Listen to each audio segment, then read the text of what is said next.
réchauffement climatique, diminution de la biodiversité,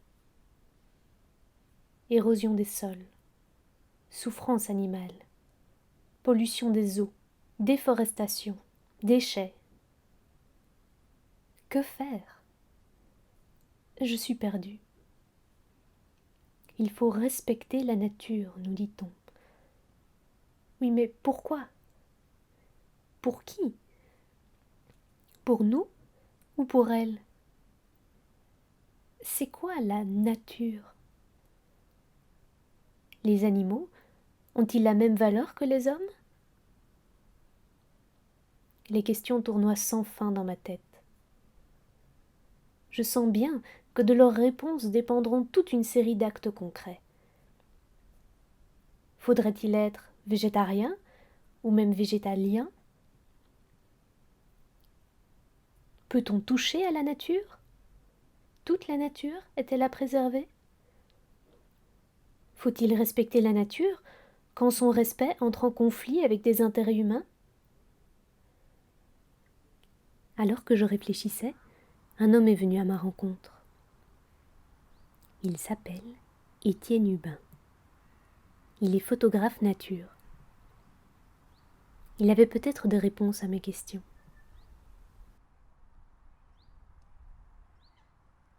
Il m'a invité à venir avec lui à l'aube, à un étang, véritable îlot de verdure, situé dans un environnement fort urbanisé. Il m'a parlé d'une certaine beauté. Une beauté du quotidien, une beauté de l'ordinaire.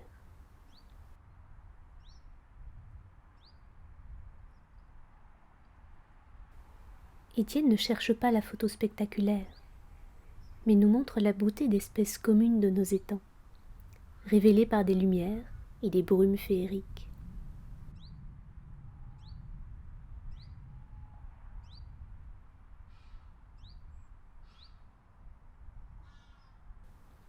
Pour ce faire, Étienne utilise un affût flottant.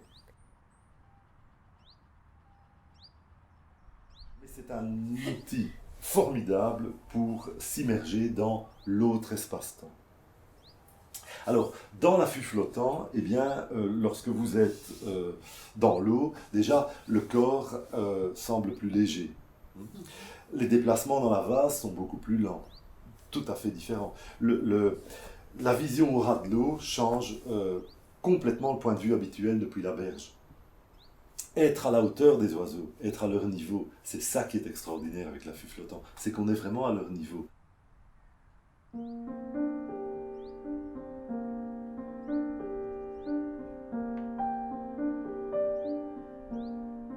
En plus d'être une beauté de l'ordinaire, la beauté que nous révèle Étienne est une beauté très éphémère. Brume féerique, paysage vaporeux, lumière fugace, nuages incandescents, couleurs changeantes, vision furtive. Ce sont des moments extraordinaires quand il n'y a pas de vent et le temps s'arrête.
Alors, en octobre, il y a un moment bien précis où on a ce mystère du bleu. Il y a un bleu particulier qu'on a à un moment donné en octobre, dans la première semaine d'octobre. Alors ne me demandez pas pourquoi, je n'en sais rien, mais ce bleu-là, je ne l'ai jamais vu qu'à ce moment-là.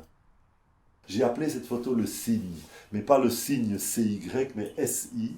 Pourquoi? Parce qu'il fait un point d'interrogation et je me demande finalement si un jour je pourrais revoir cette lumière-là.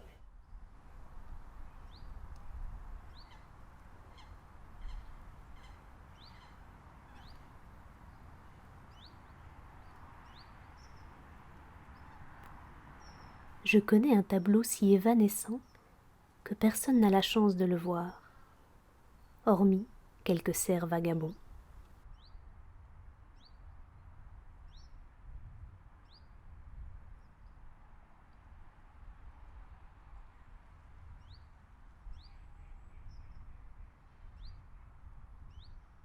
Mais finalement, que lui apporte la contemplation de la nature? Pourquoi se lève-t-il chaque matin, à l'aube, pour revenir au même étang? En ville, les minutes, les heures, les années filent entre nos doigts et nous échappent. Dans l'affût flottant, le temps se calme. Je m'y sens libre parce que la tyrannie de la montre n'a plus de raison d'être. Je n'ai pas de montre dans l'affût flottant, ça n'a aucun intérêt. Ce qui est intéressant, c'est les variations de la lumière au lever du soleil. Cela procure un sentiment d'être dans la nature, vraiment d'être, de faire partie du décor, je dirais même de faire corps avec la nature.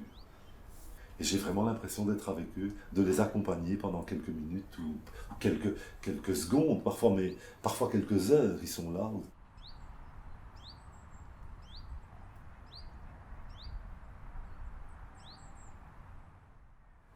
Je crois que je ne sais pas si c'est pas Baudelaire qui disait heureux celui qui peut comprendre le langage des fleurs et des choses muettes.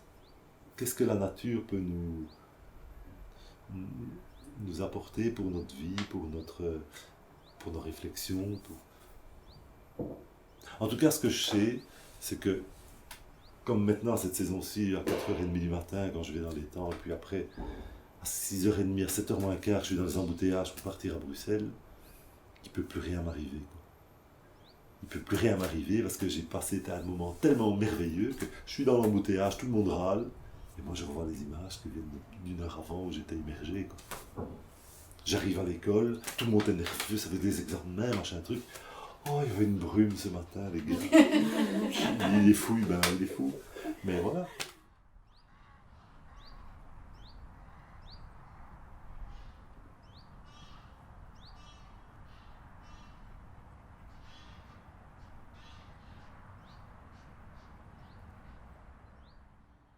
Pour nous, minorités, la possibilité de voir des oies est plus importante que la télévision et la possibilité de trouver une pasque, qui est une petite fleur bleue, la possibilité donc de trouver une pasque est un droit aussi inaliénable que la liberté d'expression.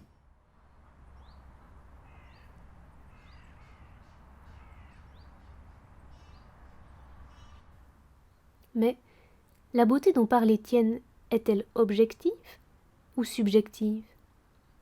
Tout le monde serait-il d'accord pour dire que c'est beau?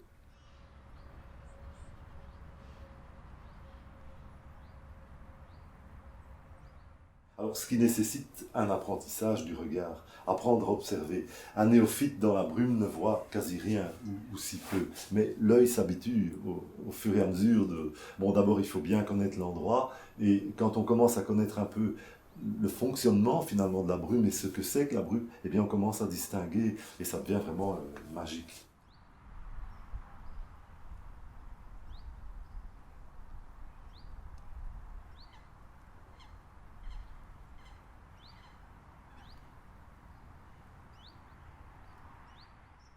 Il y a des moments où je n'ai pas d'inspiration, où je ne vois plus ce qu'il y a à voir. Parce que je suis tracassé pour un truc ou l'autre, parce que voilà, dans la vie de tous les jours, il y a des choses qui se passent. Quoi. Et donc, il y a des moments où je ne suis pas réceptif. Et ça ne va pas. Je fais toutes mes photos floues, par exemple. Et plus d'inspiration dans les cadrages. Et puis j'y suis retourné, ça n'a pas été évident. Je suis retourné, la nature m'a offert un cadeau extraordinaire. Tu te dis, Je suis resté 2 heures, il n'y avait rien qui se passait. Je me dis, c'est foutu ici. La source, quelque part, se tarit. Et puis, cloc. Hein. Ah oui. Voilà. C'était pour me dire, reviens, quoi. Reviens, on a encore plein de choses à t'offrir. Et chaque photo est un cadeau de la nature. Hein. Je prends ça comme un cadeau, quoi.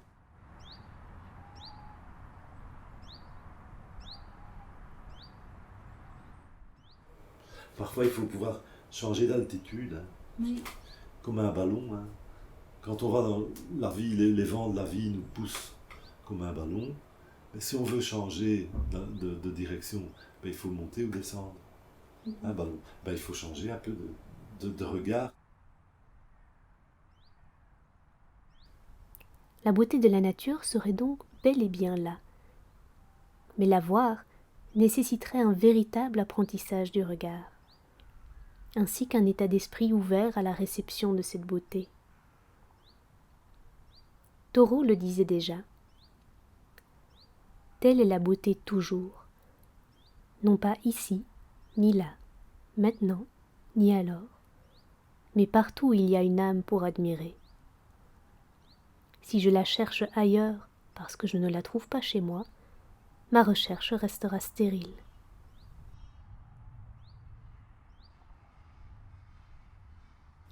L'affût flottant permet également à Étienne de changer de point de vue. Mais comment a-t-il appris à voir la beauté ?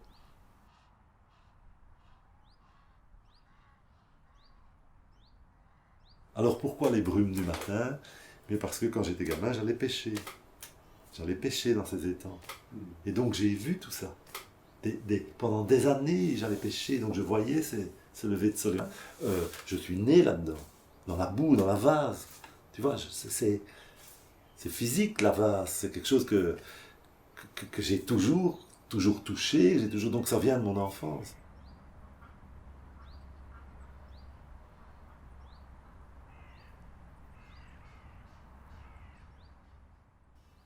Le regard d'Étienne s'est aussi affûté grâce à la lecture d'auteurs américains comme Henry David Thoreau ou Aldo Leopold. À son tour, il essaye d'ouvrir le regard des autres sur la beauté de la nature par le biais de ses photos. Être un passeur de lumière, c'est sa manière à lui de lutter, très humblement, pour la protection de la nature qu'il chérit. Et les bouddhistes disent, voilà, on transmet, mais c'est comme des pétales que tu lances dans le vent, tu ne sais pas où elles vont aller.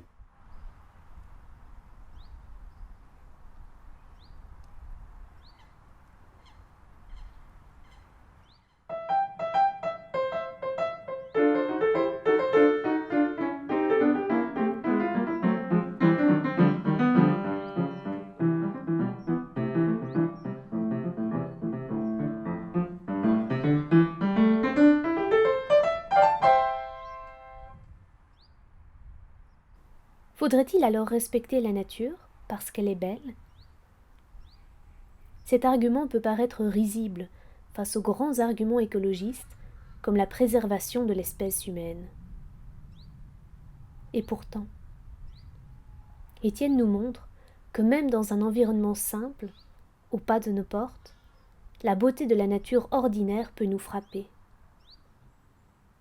Il nous montre comment cette beauté peut nous faire vivre, nous faire respirer. Il nous révèle une valeur de la nature qui n'a rien d'utilitaire ou d'économique, mais c'est une valeur esthétique qui nous pousserait à préserver des biotopes sans apparente utilité pour l'homme. Mais la beauté dont il parle est éphémère et rare. Beaucoup de conditions doivent être réunies pour pouvoir observer ces brumes féeriques. Et le reste du temps, la nature est-elle belle et donc à préserver ? Toute la nature est-elle belle ? Toutes ces considérations ont titillé encore davantage ma curiosité. Alors, c'est décidé, je me lance dans une grande enquête philosophique. Je ferai le tour du monde s'il le faut, pour tenter de répondre à la grande question qui me taraude. Pour quelles raisons philosophiques, au singulier ou au pluriel, faudrait-il respecter ou protéger la nature ?